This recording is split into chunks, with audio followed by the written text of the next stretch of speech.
Postcard Prize, featured on the Poetry Book Society Winter List 2021, followed by a Postcard Prize nominated Stickleback Micro Collection. And in the Jitterfritz of Neon, a conversational pamphlet co-written with, is the pronunciation, Elian de Power. His first public collection, Enough, was published by Hedgehog in August 22. His poetries and short stories have appeared in numerous journals, online and print, and his second full collection is due out next year. So please give a wonderful Blot welcome to Damien Donnely. Ben, thank you so much. It's a real delight to be here. And what a sensational lineup so far. The diversity of topic voice has been absolutely incredible. So I feel really honored to be here and to share some Parisian poems with you all. So I'm going to share some poems from my full collection, which came out just last year, which was called Enough. As Finn said, it was published by the Hedgehog Poetry Press. So thanks to Mark Davison, and also a big thank you to Anna Saunders from the Cheltenham Poetry Festival, because she was my mentor for this collection. So I'm going to share some poems from the collection, but I'm going to start off with 3 ekphrastic poems, still Parisian. These 3 are going to be inspired by Marc Chagall. So I thought I will share a screen just for the first few, and then I'll come back to you midway through. So going to share screen now. There we go. Can you all see that screen? Yep, we can see it. Excellent. All right. Yes. Perfect. Thank you very much. So this first poem is from a collection of poems that I'm working on that are all sequences. And this first one is the Sequences of Survival in Paris. It's called Blood Red Moon, after Le Champ de Mars by Marc Chagall. The moon is a red apple, pierced before the bite. Even the heart sacred lies heavy upon the back. Montmartre is a jungle after dark, as the crows feast on the bones. He brings her bouquets, memory seeds he does not know where to plant, that never grow into anything other than a halo he cannot bring himself to face. The devil is in the details. At dinner tables after dusk, as we sleep, unaware of how he picks our bones. So I moved to Paris when I was 22, spent 3 years living there, then moved to London, then to Amsterdam. And then when I was 40, I moved back to Paris for the second time, lived there for just over 5 years until I learned, I guess, how to say enough, which is why the debut full collection was called Enough. So when I was in Paris, there was a sort of a love affair also with the south of France, probably on the second time that I was living in Paris. During this time, my partner went from being my boyfriend to being my girlfriend. And so this poem refers to that. This is called Transition, and it's after Sunset, also by Chagall. They slipped south for a summer, coast instead of concrete, woke to cold tile underfoot as sun already burnt its form easy into the water, while she rubbed herself in rouge, in a body that would never truly bleed. There were moments that were memories that could have been planted later, but he wasn't as hard as she wanted and found her edges still cut so far from the city. On the balcony of Avenue de Prado, he exhaled heavy streams of nicotine into a night air that seemed to capture them as displaced cloud, while she displaced herself again, lay back on a high and watched bouquets rise from between her legs and blaze like fireworks over the sea. And the final of the Chagall section is called Manimal. It took me, as I said, a long time to figure out that perhaps Paris is best enjoyed from afar, although she will always be my first love. So this is called Manimal after Le Soleil de Paris. Paris is burning, a fire at the center of what was once everything. We all go back to ash. A flame can only last so long. Cut a flower and the bouquet begins to count down. Let go of a balloon and the rouge refuses to return itself to the lie of a lip. We kiss by Point Neuf. In a summer not ours for the keeping. You were south and I too soft, yet to garner how to cut like concrete. Blue are the gargoyles when the lights go out. Even the river cannot hold the stars all night, so they toss cut flowers into her bed. We are forever condemned to the wrong sheets. I followed like a sheep, and you fucked like you wanted to get inside, to feel what it was like to fear. In the freeze, before dawn's break, Eiffel shivers like a knife, ready to pierce its way into the heart of all things. Kings have blue blood, while the rest burn under his sun. So the collection enough, and so this is the front cover. This is a photograph that I took. This is myself, Mr. Long Shadow, standing on front of the Eiffel Tower, Le Tour d'Eiffel. The collection is broken down into a series of 6 sections. So we have the leaning in, the living, the loving, the moving, the leaning out, and finally the leaving. And this first poem that I'm going to read from the collection is called La Mère et le Petit Oiseau, so the mother and the little bird. This is my mother's first visit over to see me, and I suppose it's important to tell you at the outset that I am an only child, and I am also an adopted only child. So La Mère et le Petit Oiseau, for the mother. Sometimes the weakest are tossed out before their time, as if to test.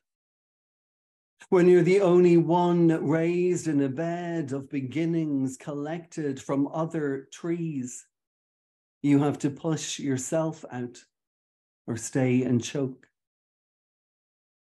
Young bird flees nest and no twig is long enough to bring him back. It's different concrete here, you said. When you came to collect observations of the new nest, as if considering the comfort of the ground, should I fall so far from origin? You pushed beak bitterly against the wrong twigs, thinner twigs, foreign twigs you'd never felt against your feathers, clawing at curiosities in the cracks, as if Paris's plumage needed pruning. When you finally stopped flapping and dusting and sticking tiny bits of tat into my early efforts at housekeeping, I took you one evening to the top of the tallest metal tree and drew for you a map of all the flights I'd planned to take, and showed you the places I'd left markers to guide me home. So Paris in the early days, especially at the end of the 90s, it was very smoky. It was very muggy. I hadn't really seen it clearly. It was quite delusional. I had finished college. I had a degree in fashion design, and I thought I was off to be the next Jean-Paul Gaultier until I realized I'd never studied French. So things changed slightly. But weekends were usually spent in jazz clubs, especially in the Duc de Lombards in Châtelet, named after Duke Ellington. So this one is called Promises Made at Lombard's. That haunting, that dance. We brushed soft shoe against hard surface. A pre-millennium stream of slow smoke. Jazz notes under low lights down at Lombard's with its wine by the bottle so that we swayed to those notes too complicated to catch hold of. We were saxophones playing pink elephants between the Duke's darkness and the white lights of the blinding dawn. Prisoners to the poison.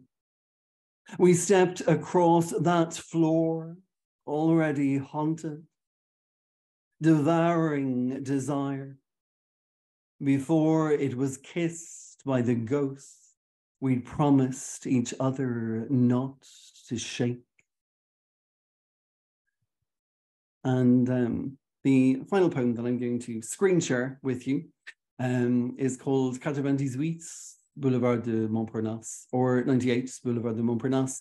So this is the address of Le Select, which is a rather famous American bar restaurant in Montparnasse.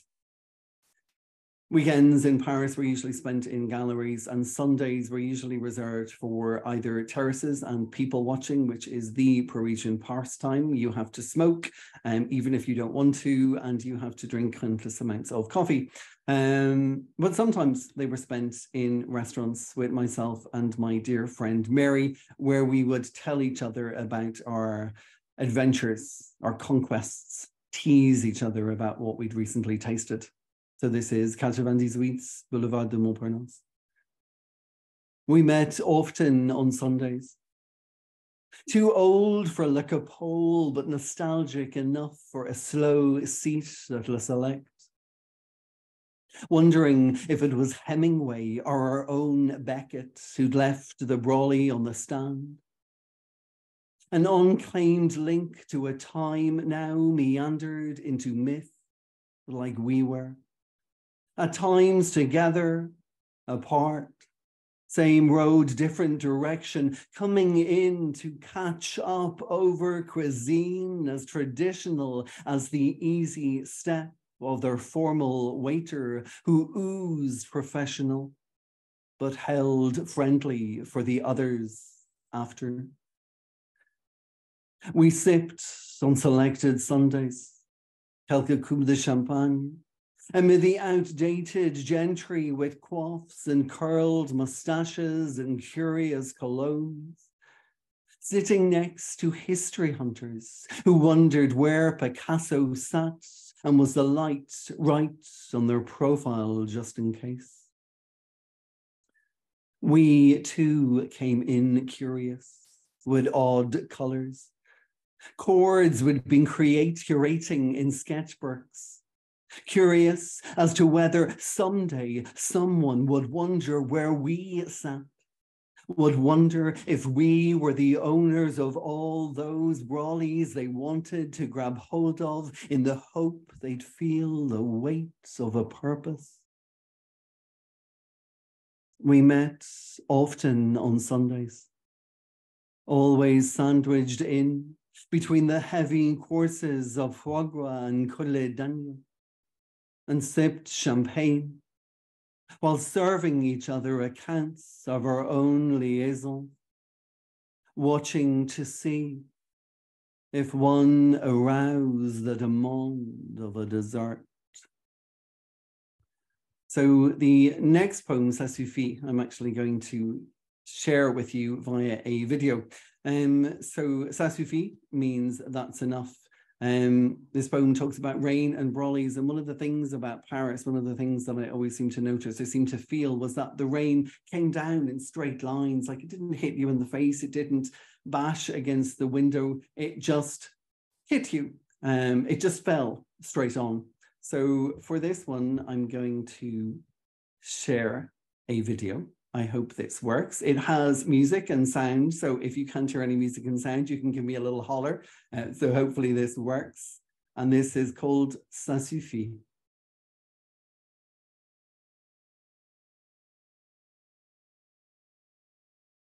I remember rainstorms and running through straight lines, flooding cobbled streets. Laughter carries louder under brawn, rises and falls back onto heads, onto faces, onto mouths like that rain, like lips, like tongues that taste of sweat and surrender, and that's something indescribable.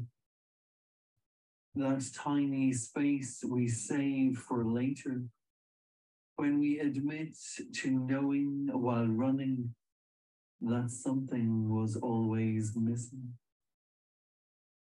I remember rainstorm and running through all those shot Sundays of grey roux and terracotta pot, on steps that collected raindrops, as if it knew already how much memory meant after, later, when the sun came out and there were no more brollies to keep us together. I remember a rainstorm and running along all those boulevards as if they were battlefields and the droplets were bullets. And I couldn't remember how to say that's enough in French.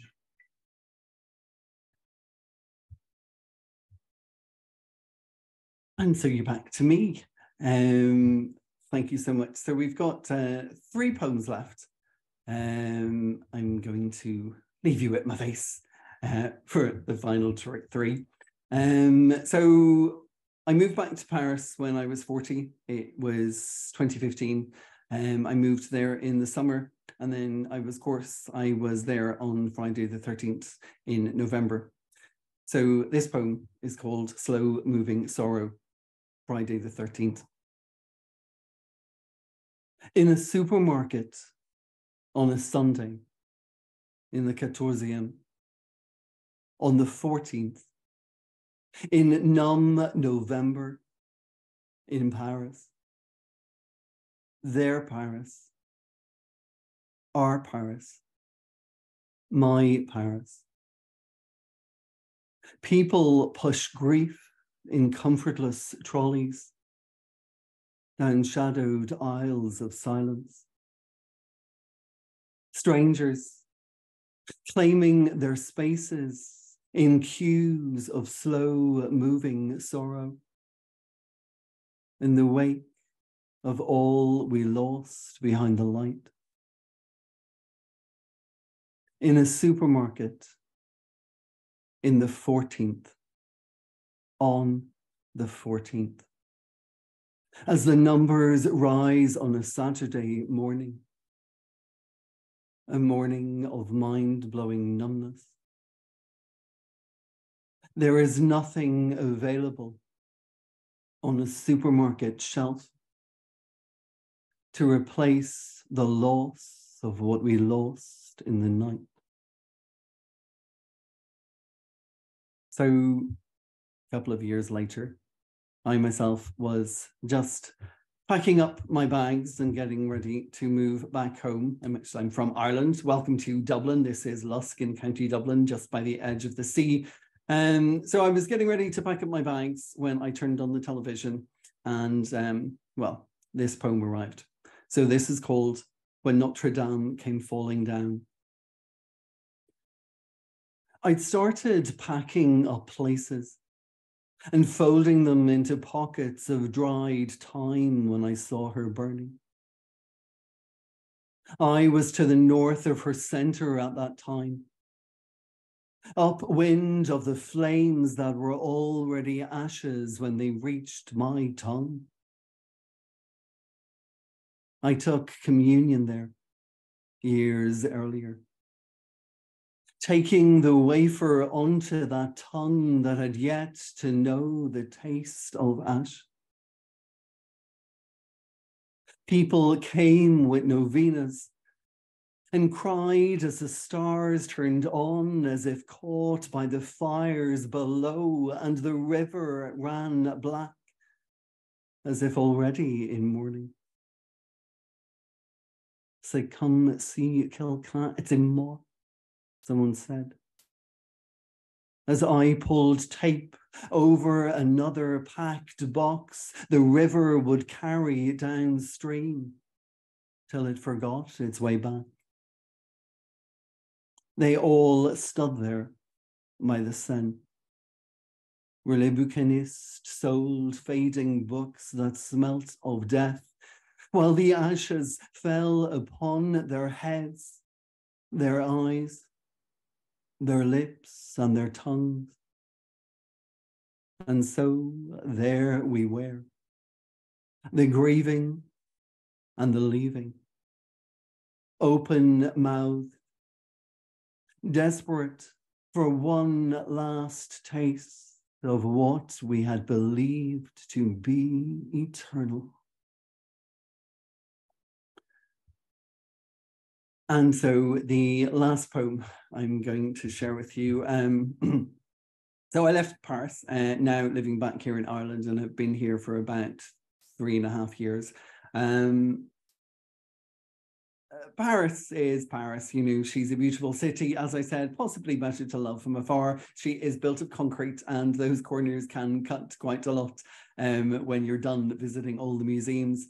But of course, she will always be, as I said, my first love. And when I first lived there in the end of the 90s, I used to walk along the Seine by Quai de Mégisserie, and I used to visit all the pet stores, because at that point they had lots of dogs that were in these little cages, and you'd go just to sort of pay them some attention, as everybody always did on a Sunday. It seemed like one of the other pastimes in Paris. Thankfully, they don't do that anymore.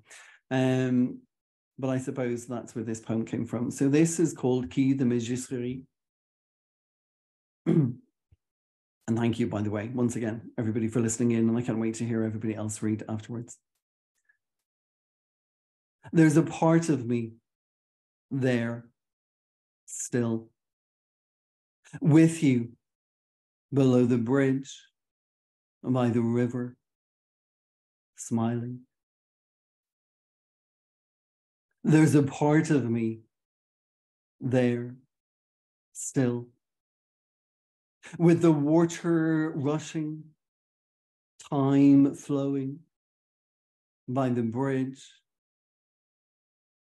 drowning. There's a part of you in me still, regardless of time, breath, bridge, regardless of the water I drown in. There's a part of you. There's a part of me still, watching the water, looking for reflections of where we lost our course. Merci beaucoup. Thank you all so very much. Thank you. Really appreciate it. Ooh, that was brilliant. Thank you.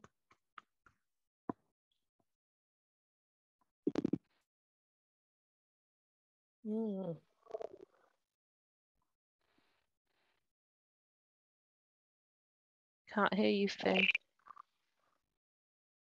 That was wonderful. How's that? Yeah. Yeah. Yeah.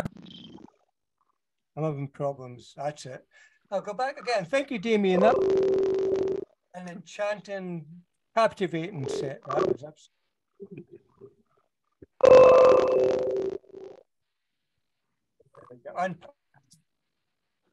Right, can you hear me?